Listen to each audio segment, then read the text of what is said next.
चलिए बाबू, रासायनिक बल गतिकी चैप्टर जो 3rd नंबर का चैप्टर हमारा था वो आपका हो चुका है फिनिश।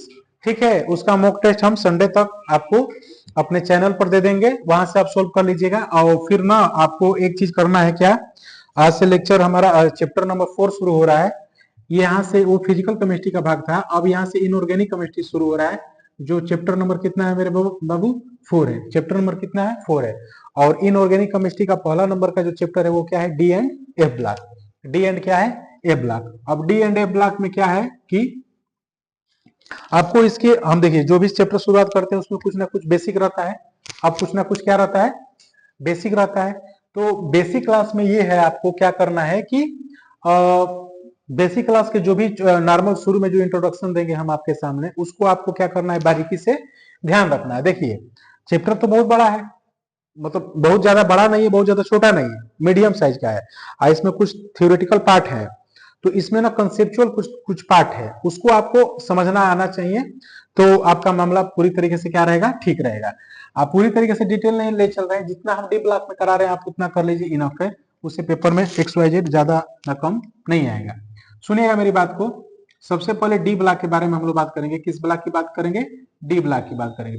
बाबू डी ब्लॉक की जो बात करेंगे ना, उसमें क्या होगा, पहला 3D श्रेणी,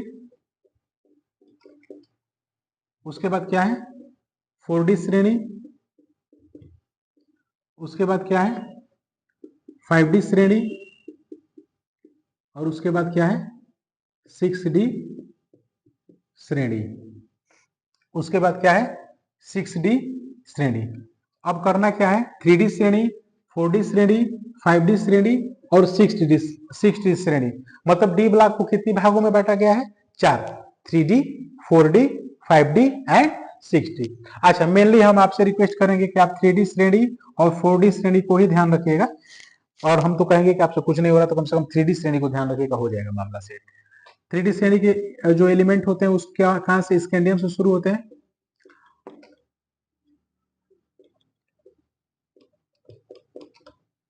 scandium, titanium, vanadium, chromium, manganese, iron, cobalt. Cobalt के बाद जो है यहां लिख दे रहे हैं, कोबाल्ट के बाद जो है निकिल, कॉपर और जिंक। इस एलिमेंट को आपको क्या रखना है, ध्यान रखना है। 21 से कार्यक्रम शुरू होता है, 30 पे जाता है, यानी 21, 22, 23, 24, 25, 26, 27, 28, 29 एंड 30। अब इसका आपको छोटा सा क्या ध्यान रखना है, इलेक्ट्रॉनिक विन्यास ध्यान रखना है। हम इलेक्ट्रॉनिक विन्यास में अगर आपको दिक्कत है तो इलेक्ट्रॉनिक विन्यास का प्रॉपर वीडियो बनाकर उसमें यूट्यूब पर अपलोड किए हैं, प्लेलिस्ट में जाएंगे तो वहां से मिल जाएगा। ठीक है, तो वहां से जो है आप वहां से उसको देख सकते हैं। तो स्कैंडियम के लिए क्या है 4s2 एंड 3d1, इसमें क्या है 4s2 एंड 3d2, इसमें क्या है 4s2, ये अंतिम के दो उपकोष का लिख रहे हैं, ठीक ना, इनफ होता है, इतना ऐसे काम चल जाता है। 3d3, यहाँ 4s1 एंड 3d कितना होता है 5, क्यों, क्योंकि sir chromium is the exception, chromium क्या है, अपवाद है। मैग्नीज क्या है 4s2 एंड 3d5, आयरन क्या है 4s2 एंड 3d6, कोबाल्ट क्या है 4s2 एंड 3d7, 3d क्या है 7, निकिल क्या है, तो निकिल के लिए हो जाएगा 4s2 एंड 3d8। समझिएगा मेरी बात को, copper is the exception, 4s1, एक सेकेंड, उसके बाद क्या है कॉपर 4s1 एंड 3d क्या है 10, क्यों, क्योंकि copper is the exception, copper क्या है अपवाद है। जहां स्टार लगा रहे हैं आप स्टार लगा लीजिएगा। जिंक के लिए क्या होगा 4s2 एंड 3d10। समझ रहे हैं दोस्त मेरी बात को। तो इतना जो इलेक्ट्रॉनिक विन्यास है आपको क्या रखना है, ध्यान रखना है। उसके अलावा आप बुक से 4D श्रेणी, 5D श्रेणी और 6D श्रेणी को भी क्या कर सकते हैं, लिख सकते हैं। और 4D, 5D, 6D श्रेणी के जो भी एलिमेंट इंपोर्टेंट है उनका हम बीच में क्वेश्चन के माध्यम से आपको हम क्या कर देंगे, एक्सप्लेन कर देंगे। तो बिल्कुल डरने और घबराने की बात नहीं है। अभी जानकारी के लिए 3D श्रेणी जो है इंपॉर्टेंट है, कम से कम जो है आपको इतना क्या होना चाहिए, पता होना चाहिए, copper and chromium is the exception, दोनों के दोनों अपवाद होते हैं। पेपर में कई बार जो क्वेश्चन है यहाँ से लगातार कई बार क्या होता है, पूछा जाता है। बात इतनी आपको शायद स्पष्ट हो गई होगी। ठीक है, चलिए इसको रफ करते हैं, आगे हम एक्सप्लेन करते हैं। सुनिएगा मेरी बात को, थोड़ा सा बेसिक चीज आपको हम बता रहे हैं, ध्यान से सुनिएगा। जैसे मान लीजिए कि स्कैंडियम का इलेक्ट्रॉनिक विन्यास होता है अंतिम दो उपकोष का 4s2 एंड 3d1। मेरी बात को बाबू ध्यान से सुनिएगा।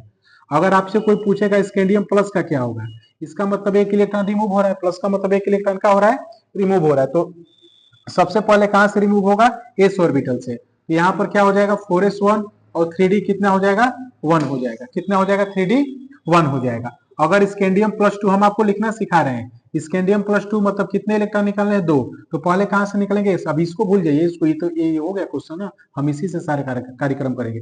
तो 2 इलेक्ट्रॉन निकालेंगे तो पहले कहां से निकालेंगे, एस ऑर्बिटल से। तो 4s0 एंड 3d 1।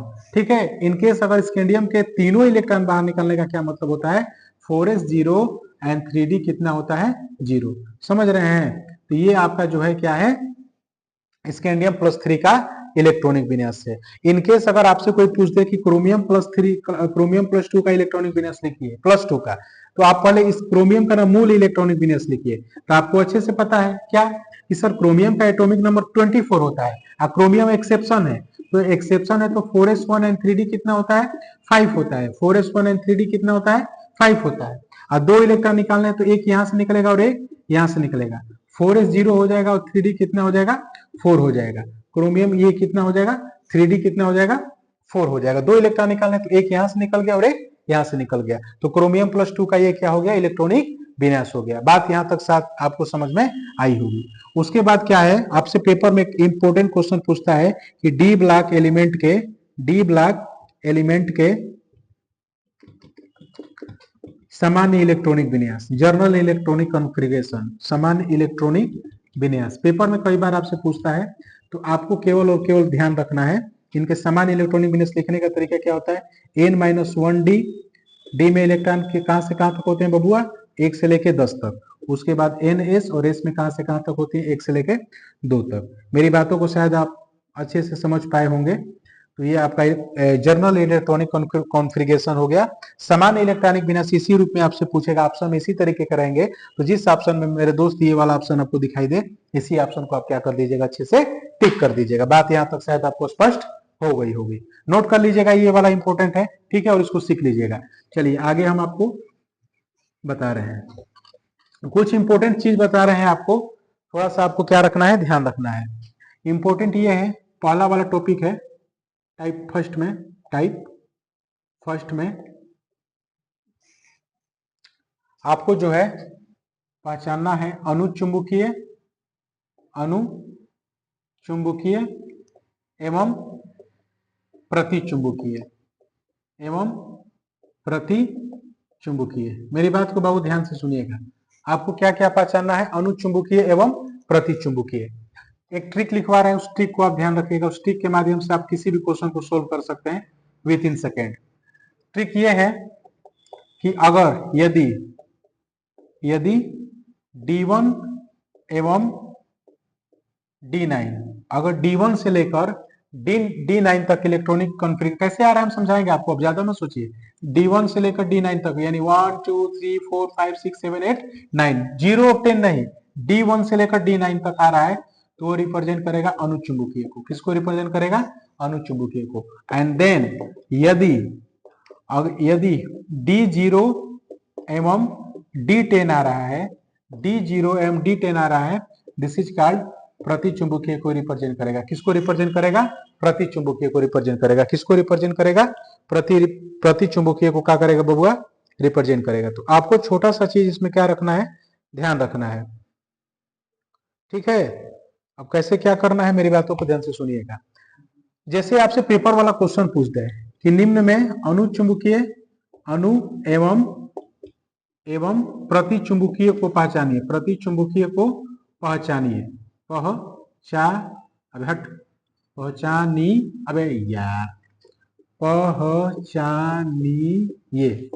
समझ रहे। तो अगर मान लीजिए पेपर वाला आपसे क्वेश्चन पूछ दिया scandium plus, copper plus 2, chromium plus 2, copper plus, ठीक है, Mn प्लस 2, ठीक, मान लीजिए Fi प्लस 3, ये सब आपसे पूछ दिया, ठीक है। तो अब आपको जो है इसमें कहा कि कौन अनुचुंबकीय कौन प्रतिचुंबकीय। मेरी बात को ध्यान से सुनिएगा। अगर आपको स्कैंडियम को बताना है तो कैसे बताएंगे, एकदम ध्यान से सुनिए। स्कैंडियम का ऊपर कौन सा चार्ज है मेरे दोस्त, कुछ पल के लिए बोलिए। स्कैंडियम का एक्चुअल इलेक्ट्रॉनिक विन्यास होता है 4s2 एंड 3d1, और एक इलेक्ट्रॉन निकलना है, कहां से निकलेगा, एस ऑर्बिटल से, तो क्या होगा 4s1 एंड 3d1, क्या होगा 3d1। अब डी के ऊपर कितने इलेक्ट्रॉन आ गए, एक, और जब भी d1 आ जाए, d2 आ जाए, d3 आ जाए, d4 आ जाए, d5 d6 d8 d9 आ जाए, यानी 1 to 9 आ जाए, 1 to 9 आए, दिस इज कॉल्ड, किसको रिप्रेजेंट करेगा, अनुचुंबकीय को। किसको रिप्रेजेंट करेगा, अनुचुंबकीय को। अब देखिए कॉपर +2, तो कॉपर का एक्चुअल इलेक्ट्रॉनिक विन्यास होता है 4s1 एंड 3d10, क्योंकि copper is the exception. Copper क्या है, अपवाद है। अब कॉपर का जो है, आपको जो है इसमें क्या करना है, असली वाला इलेक्ट्रॉनिक उसके लिखना है, क्या लिखना है, कॉपर में से कितने इलेक्ट्रॉन आउट करने हैं, 2, तो 4s कितना होगा 0 एंड 3d कितना होगा 10, 4s 0 होगा और 3d कितना होगा 10, ठीक। तो अब देखिए डी के ऊपर कितने आ गए, 10 आ गए ना, और 0 और 10 आएंगे, 0 और 10 आएंगे, 0 और 10 आएगा, तो किसको रिप्रेजेंट करेगा, प्रतिचुंबकीय को। किसको रिप्रेजेंट करेगा, प्रतिचुंबकीय को। शायद बात आपको धीरे धीरे स्पष्ट हो रही होगी। क्रोमियम +2 का, क्रोमियम +2 का, तो क्रोमियम +2 का निकालना है, तो सबसे पहले आप इसका जर्नल इलेक्ट्रॉनिक विन्यास, सामान्य इलेक्ट्रॉनिक विन्यास लिखिए। तो आप कहेंगे sir chromium is the exception, chromium का एक्चुअल इलेक्ट्रॉनिक विन्यास होता है 4s1 एंड 3d5, और एक इलेक्ट्रॉन हटाना है, तो इस ऑर्बिटल से हटेगा ना, 2 हटाना है, तो एक यहां से हटेगा और एक यहां से हटेगा, तो कितना हो जाएगा इसका 4s 0 एंड 3d कितना हो जाएगा 4 हो जाएगा। भैया 2 इलेक्ट्रॉन हटाना है ना, तो एक एस से हटाओगे, एक कहां से हटाओगे, डी से हटाओगे ना, तो 4s 0 3d कितना हो गया 4। अब ये जो 4 आया है, ये जो 4 आया है, क्या 1 से लेकर 9 के बीच में नहीं पड़ता है, हाँ सर 1 2 3 4, और 1 से लेकर 9 तक की जितनी भी संख्या, अगर d1 पढ़े, d2 पढ़े, d3 पढ़े, d4 d5 d6 d9 d8 d9 अगर आ रहा है, तो आपको क्या ध्यान रखना है कि वो अनुचुंबकीय होगा। वो क्या होगा, अनुचुंबकीय। केवल और केवल d0 और d10 पर क्या होगा, प्रतिचुंबकीय होगा। तो कॉपर प्लस वाला जो है, कॉपर प्लस वाला जो है आपके लिए क्या दे रहे हैं हम, कॉपर +2 में थोड़ा सा देखिए यहाँ पर ध्यान से, 2 इलेक्ट्रॉन निकालने हैं, तो एक एस से निकल गया और डी से, सॉरी मेरे दोस्त, यहाँ जो है d9 हो जाएगा, डी क्या हो जाएगा 9 हो जाएगा, क्योंकि 2 इलेक्ट्रॉन निकालना है ना, तो एक एस से निकल गया और एक डी से निकल गया, तो डी के पास कितने आ गए 9, और d1 और d9 मतलब 1 से लेकर 9 तक आ रहे हैं, तो क्या हो जाएगा, अनुचुंबकीय हो जाएगा। क्या हो जाएगा, अनुचुंबकीय हो जाएगा, ठीक है। अब कॉपर प्लस का निकालना है, मान लीजिए किसका निकालना है, कॉपर प्लस का निकालना है, किसका निकालना है, कॉपर प्लस का निकालना है। तो कॉपर प्लस का निकालना है, तो कॉपर प्लस का, कॉपर का इलेक्ट्रॉनिक विन्यास 4s1 और 3d कितना होता है 10 होता है, तो एक इलेक्ट्रॉन निकालना है, तो 4s कितना होता है 0 और 3d कितना होता है 10, क्योंकि कितने इलेक्ट्रॉन निकालना है, एक ही इलेक्ट्रॉन निकालना थे। और d0 और d10 पर क्या होता है, प्रतिचुंबकीय होता है। d0 और d10 पर क्या होता है, प्रतिचुंबकीय होता है। क्या होता है, प्रतिचुंबकीय। थोड़ा यहाँ से मिस्टेक हो गया था, 2 इलेक्ट्रॉन निकाले तो हम एक ही निकाल दिए थे, एक एस से निकलेगा और एक कहां से निकलेगा, डी से निकलेगा। शायद आपको बात धीरे धीरे स्पष्ट हो रही होगी। तो धीरे धीरे जब स्पष्ट हो रही होगी मेरे दोस्त, तो आपको जो हम होमवर्क दे रहे हैं, Mn+2 Fi+3 वेनेडियम +3, ठीक है, और जो है और स्कैंडियम +3, ठीक है। ये 4 जो है आपके लिए प्यारा से क्या है, होमवर्क है। आप इस होमवर्क करके कमेंट बॉक्स में क्या दे दीजिएगा, आंसर दे दीजिएगा। क्या दे दीजिएगा बाबू, आंसर दे दीजिएगा, ठीक है। शायद इतना आपको स्पष्ट हुआ होगा। मतलब ध्यान ये रखना है ना कि d1 to d9, अगर d1 d2 d3 d4 d5 d6 d9 d8 d9 आ रहा है, तो वो अनुचुंबकीय होगा, और d0 और d10 मतलब आ रहा है, तो क्या होगा, प्रतिचुंबकीय होगा। शायद आपको धीरे धीरे चीजें स्पष्ट हो गई होगी। आप इतना क्या कर लीजिए, नोट कर लीजिए, फिर इसके आगे हम आपको करा रहे हैं, ठीक ना। ठीक, इतना आप कर लीजिएगा। इसमें और ऐड करना, प्रैक्टिस कर लीजिएगा, Zn+2 का भी कर लीजिएगा, ठीक है, और Ag+ का भी कर लीजिएगा, ठीक। ये और ये वाला थोड़ा से कर लीजिएगा, दोनों इंपॉर्टेंट है, ठीक है। चलिए रफ कर रहे हैं। देखिए जो हम भी जानते हैं कि फुल सिलेबस आपको नहीं करा रहे हैं, तो थोड़ा बहुत भी जो पढ़ा है ना यहाँ से कर सकता है, बहुत ज्यादा हार्ड थोड़ी है। अब देखिए फाइंड द अनपेयर्ड इलेक्ट्रॉन, अयुग्मित इलेक्ट्रॉन ज्ञात करना है।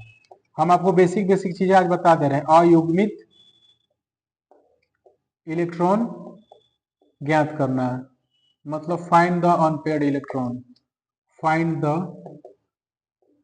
The unpaired electron. ठीक है, सुनिएगा मेरी बात को। अनपेयर्ड इलेक्ट्रॉन ज्ञात करने के लिए कैसे, मान लीजिए कि आपको स्कैंडियम का अनपेयर्ड इलेक्ट्रॉन अयुग्मित इलेक्ट्रॉन ज्ञात करना है और स्कैंडियम प्लस 2 का ज्ञात करना है, क्रोमियम का ज्ञात करना है और क्रोमियम प्लस 2 का ज्ञात करना है। ठीक है, कापर प्लस का ज्ञात करना है और कापर प्लस 2 का ज्ञात। सुनिएगा, बहुत इजी है, आप भी कहेंगे क्या रे सर ये क्या क्वेश्चन है। सुनिएगा, स्कैंडियम का ओरिजिनल इलेक्ट्रॉनिक विन्यास क्या होता है, तो सर 4s2 एंड 3d कितना होता है, 1 होता है। सर क्रोमियम का 4s1 एंड 3d कितना होता है, 5 होता है, क्योंकि क्रोमियम क्या है, अपवाद है। देखिए मेरी बात को, शुरू से क्रोमियम स्कैंडियम कई बार चल रहा है और कई बार डी ब्लॉक में आएगा। अगर आप फर्स्ट वाले को भी ध्यान से अगर देख रहे हैं तो इतनी बार रिपीट हो जाता है ना कि बच्चों को ऐसे ही ओरल याद हो जाता है, और आपको ओरल याद होना चाहिए ताकि एमसीक्यू में आपका समय बचे, डायरेक्ट आप क्वेश्चन को कर सके, कंपटीशन में भी बैठे तो डायरेक्ट इन क्वेश्चनों को कर सके। तो इतनी बार आ गया तो बच्चों को तो ओरल याद हो जाना चाहिए, समझ रहे हैं ना। तो कापर इज द एक्सेप्शन, तो कापर का, अच्छा कापर प्लस है तो कापर लिखिए 4s1 है और 3d कितना होता है, 10 होता है। क्यों, क्योंकि sir copper is the exception, copper क्या है, अपवाद है।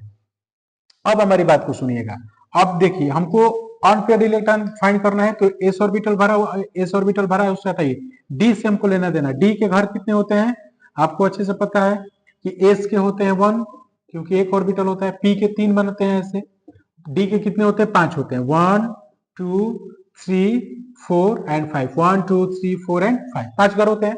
और डी में इलेक्ट्रॉन कितने, एक, तो एक इलेक्ट्रॉन पाउली के अकॉर्डिंग पाउली क्या कहता है कि इलेक्ट्रॉन को सबसे पहले क्लॉकवाइज भरा जाता है, और जब क्लॉकवाइज भर जाए तब उसको एंटी क्लॉकवाइज भरा जाता है।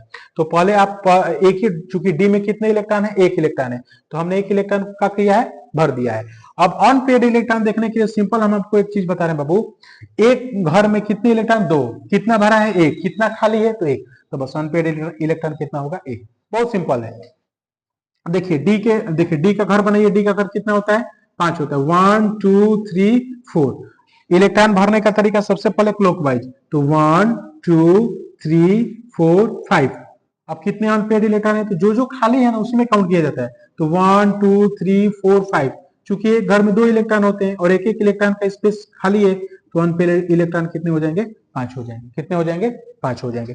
कापर इसमें कितने होंगे, तो सर डी का घर कितना होता है, 5 होता है, तो 1 2 3 4, 1 2 3 4 5। कितने इलेक्ट्रॉन है डी में, 10। इलेक्ट्रॉन भरने का तरीका सबसे पहले क्लॉकवाइज, तो 1 2 3 4 5, चूंकि 10 है तो अब फिर उल्टा भरिए, 6 7 8 9 एंड 10। और ये तो सारा का सारा भर गया, तो इसमें अयुग्मित इलेक्ट्रॉन यानी अनपेयर्ड इलेक्ट्रॉन कितने हैं, 0 है। ठीक, अब ये देखिए सिंगल वाले थे, इसमें कोई दिक्कत नहीं है। प्लस वाले आ गए, तो प्लस वाले में करना क्या, इलेक्ट्रॉन को सबसे पहले तो इनका ओरिजिनल इलेक्ट्रॉनिक विन्यास लिखा जाता है, तो ये +2 है, इलेक्ट्रॉन एस ऑर्बिटल से रिमूव हो जाएंगे, तो आप क्या लिखेंगे कि सर 4s2 तो होता है, लेकिन एस से 2 इलेक्ट्रॉन निकल जाएंगे तो एस के पास कितने आएंगे, 0। और 3d के पास अभी भी कितने हैं, 1 है, और 3d के पास 1 है, तो n बराबर अयुग्मित इलेक्ट्रॉन कितने आएंगे, 1 आएंगे। अभी आप निकाले थे डी वाले 1 पर। और क्रोमियम +2 है, तो क्रोमियम का ओरिजिनल वाला होता है 4s1 एंड 3d 5, ये ओरिजिनल वाला होता है। अब चूंकि क्रोमियम के ऊपर +2 है यानी 2 इलेक्ट्रॉन को हटाना है, तो एस ऑर्बिटल और डी ऑर्बिटल से हट जाएगा, तो 4s 0 हो जाएगा और 3d कितना हो जाएगा, 4 हो जाएगा। 3d कितना हो जाएगा, 4 हो जाएगा। समझिएगा मेरी बात को, 3d कितना हो जाएगा, 4 हो जाएगा। अब d का घर कितना होता है, तो सर d का घर होता है 5, 1 2 3 4, तो 1 2 3 4 इलेक्ट्रॉन भर दिए। अब जो जो जिसमें इलेक्ट्रॉन रहते हैं और जिसमें खाली रहते हैं अनपेयर्ड इलेक्ट्रॉन, उसी में काउंट किया जाता है, तो 1 2 3 4, इसमें अनपेयर्ड इलेक्ट्रॉन कितने हैं, 4 है। कितने हैं, 4 है। अब समझ में शायद आपको आ रहा होगा, तो कापर +2, Fe+3 और Mn+2 और जो है कापर प्लस, इसमें जो है ये चारों आपके लिए क्या दे रहे हैं बाबू, होमवर्क दे रहे हैं। होमवर्क करके हमको केवल बताइएगा कि इसमें टोटल कितने अनपेयर्ड इलेक्ट्रॉन है, कितने इसमें टोटल अनपेयर्ड इलेक्ट्रॉन, इसका आंसर हम कमेंट बॉक्स में दे दीजिएगा। और देखिए तो अनपेयर्ड इलेक्ट्रॉन लिख दीजिएगा ताकि हमको समझ में आ जाए कि आपने सोल्व किया है। ठीक है, चलिए इतना आप नोट कर लीजिए।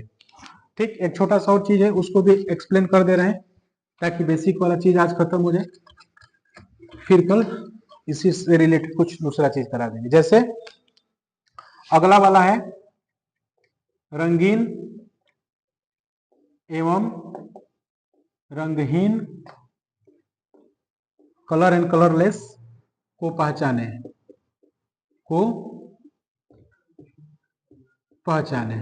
समझ रहे हैं? ठीक है बाबू, अब रंगीन और रंगहीन हमको पहचानना है, तो इसके लिए ट्रिक लिख लीजिए आप कॉपी पर। ट्रिक कलर एंड कलरलेस, रंगीन और रंगहीन क्या होता है बाबू? तो D1 वही सेम लॉजिक है, D1 to D9 this is called रंगीन, और अगर D0 आ रहा है एंड D10 आ रहा है तो वो क्या कहलाएगा? रंगीन। एग्जाम्पल के माध्यम से हम आपको समझा रहे हैं, ज्यादा क्लियर हो पाएगा। जैसे कॉपर प्लस है और निकिल +2 है, क्योंकि निकिल पर कुछ नहीं हुआ, निकिल नाराज हो जाएगा तो निकिल पर भी करते हैं। समझ रहे हैं ना मेरी बात? तो को समझिएगा, समझेंगे तो ही ठीक रहेगा। स्कैंडियम +3 है और मेरे दोस्त Fe प्लस ना क्रोमियम +2, बार बार आपको रिवाइज करा दे रहे हैं, पेपर में आएगा तो आप कर सकते हैं। अबे नहीं बच्चा, ठीक सुनिएगा मेरे दोस्त, कॉपर प्लस का अब डायरेक्ट बताओ, अब ओरिजिनल नहीं लिखेंगे, तुम लोग बहुत गधे हो। 4s 0 और 3d कितना होता है? 10, क्योंकि सर 1 होता है, 1 इलेक्ट्रॉन रिमूव हो गया। सर d क्या आ गया? 10, सर d 10 आ गया तो दिस इज कॉल्ड रंगहीन। Okay, colourless. स्कैंडियम +3, तो सर 4s 0 एंड 3d 0, क्योंकि सर स्कैंडियम का 4s 2 एंड 3d कितना होता है? 1 होता है, और स्कैंडियम पर +3 यानी तीनों के तीनों इलेक्ट्रॉन क्या हो जाएंगे? भाग जाएंगे, और भाग जाएंगे तो D0 हो जाएगा, और D0 और D10 आएगा तो क्या कहलाएगा? रंगहीन कहलाएगा। समझ रहे हैं? ठीक है। और यहां निकिल प्लस क्या है? 2 है, तो निकिल +2 है तो इसका ये कितने नंबर, इसका एटॉमिक नंबर कितना होता है? 22। तो इसका जो आप लिखेंगे क्या लिखेंगे? 4s2 एंड 3d2, यही तो लिखेंगे। अब 2 इलेक्ट्रॉन हटाने तो 2 इलेक्ट्रॉन कहां से हटाएंगे? s ऑर्बिटल से, तो 4s2 एंड 3d2 हो जाएगा। अब ये D1 से लेकर D9 के बीच में आ रहा है ना, क्योंकि D2 D1 D2 आएगा ना। देखो दोस्त, D0 D10 आएगा तभी रंगहीन होगा, इसके अलावा कोई भी आएगा ना तो क्या रिप्रेजेंट होगा? रंगीन। तो ये D2 आ गया ना, तो क्या हो जाएगा? अबे यार रंगीन कलर हो जाएगा, ठीक। और क्रोमियम +2, तो सर इसका ओरिजिनल 4s1 एंड 3d कितना होता है? 5 होता है, तो यहाँ 4s कितना हो जाएगा? 0 हो जाएगा, एंड 3d कितना हो जाएगा? 4 हो जाएगा। ये भी D4 जो है D 1 से लेकर 9 के बीच में पड़ता है, तो ये भी क्या हो जाएगा? रंगीन हो जाएगा। शायद मेरी बात तो स्पष्ट हो गई होगी। हम आपको इसमें कुछ होमवर्क देते हैं, आप इसको कर लीजिएगा, आपके लिए इतना इनफ है। पेपर हो, कोई भी एग्जाम भी हो ना, तो उसमें भी आपका जो है मदद मिल सकता है, तो आप जो है बेहिचक जो है कर सकते हैं, ठीक है? समझ रहे हैं ना मेरी बात तो को? ठीक, हम आपको एग्जाम्पल दे दे रहे हैं, लिख लीजिए एग्जाम्पल। कॉपर +2, Fe +3 और जिंक +2 और स्कैंडियम प्लस, ये रंगीन और रंगहीन पहचानना है। इतना बाबू घर पे प्लीज कर लीजिएगा मेरे कंसेप्ट को देखकर, तो आपका कंसेप्ट पूरी तरीके से क्या हो जाएगा? क्लियर हो जाएगा, ठीक है? चलिए इतना नोट करिए। चलिए बाबू, बस इसका बेसिक क्या कहते हैं इसको, इंपॉर्टेंट है, नीट वगैरह मेंस वगैरह में भी इससे क्वेश्चन डायरेक्ट आते हैं, ठीक है? तो आपको जो है इसका इससे रिलेटेड एक और छोटा सा कंसेप्ट डिस्कस कर रहे हैं, चुंबकीय आघूर्ण, मैग्नेटिक मोमेंट।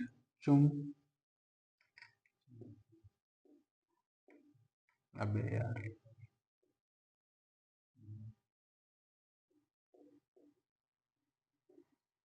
मैग्नेटिक मोमेंट बोलते हैं, ठीक है?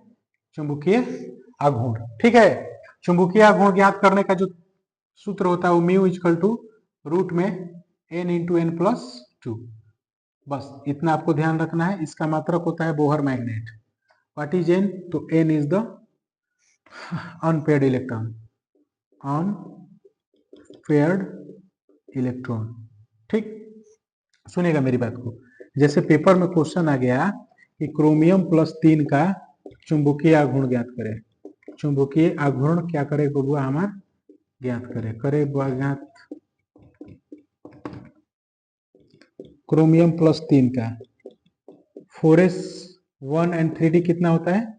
5 ओरिजिनल होता है ना, 3 इलेक्ट्रॉन है ना, तो रिमूव करेंगे तो क्या हो जाएगा 4s 0 एंड 3d कितना हो जाएगा 3, क्योंकि टोटल कितने निकालने हैं 3 ना, तो एक यहाँ से 2 यहाँ से, भाई इसके पास अब रहेगा तब ना, तो एक यहाँ से 2 यहाँ से, तो 3d कितना होगा।